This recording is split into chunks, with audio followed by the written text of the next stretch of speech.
Scientists are constantly discovering new creatures. What's considered normal to us today was just mythology to people centuries ago. In their defense, their descriptions were pretty odd and pretty scary.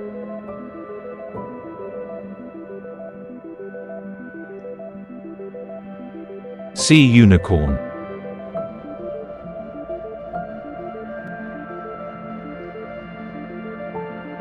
In the Middle Ages, unicorn horns were extremely popular.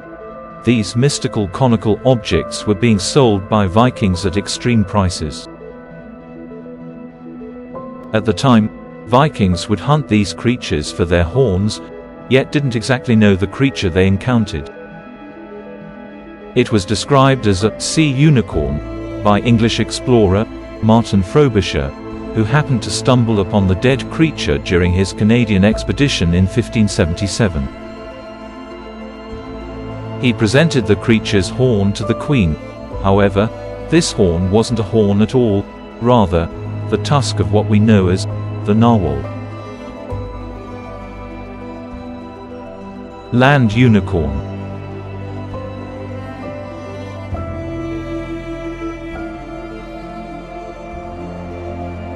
The unicorn is no new creature to us. In fact, the earliest recorded mentions of the unicorn were in the 4th century BCE. The Greek physician, Ctesias, wrote down stories from Indian travelers in a book called Indica.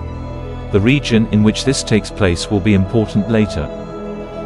He described unicorns as being horse-sized, with white bodies, blue eyes, red heads, and multicolored horns, about a foot long in size. This description is much more shocking than the beautiful, mythical creatures we are accustomed to. 5 centuries after the unicorn was first mentioned, around AD 77, Pliny the Elder ran into a similar horned creature. The description of the creature changed a bit, but not drastically. Pliny described the creature as being a monoceros, a word used in the Bible to describe a wild ox.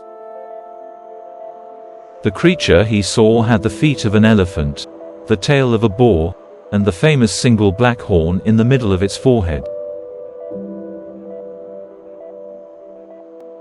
Can you guess where this creature hailed from? If you guessed India, you were correct. And if you guessed which creature he really discovered as being the rhinoceros, you were also correct.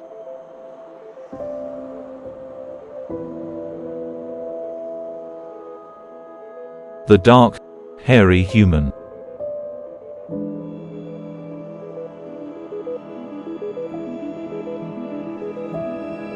As far back as the 5th century BCE, explorers would tell tales of human-like monsters visiting their camps.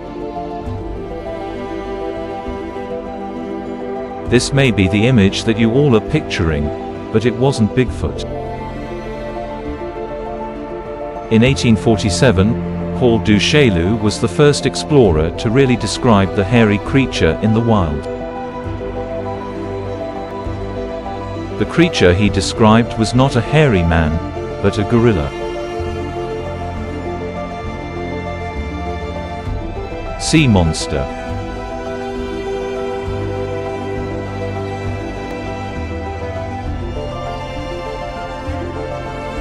Have you heard about the Greek six-headed sea goddess named Scylla? Or the half-shark, half-octopus called Lusca in the Bahamas?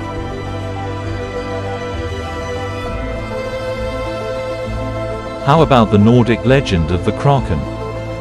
There have been records of Danish men catching a creature in 1550 that was described as a sea monk because it resembled the flowing scarlet robes of holy men.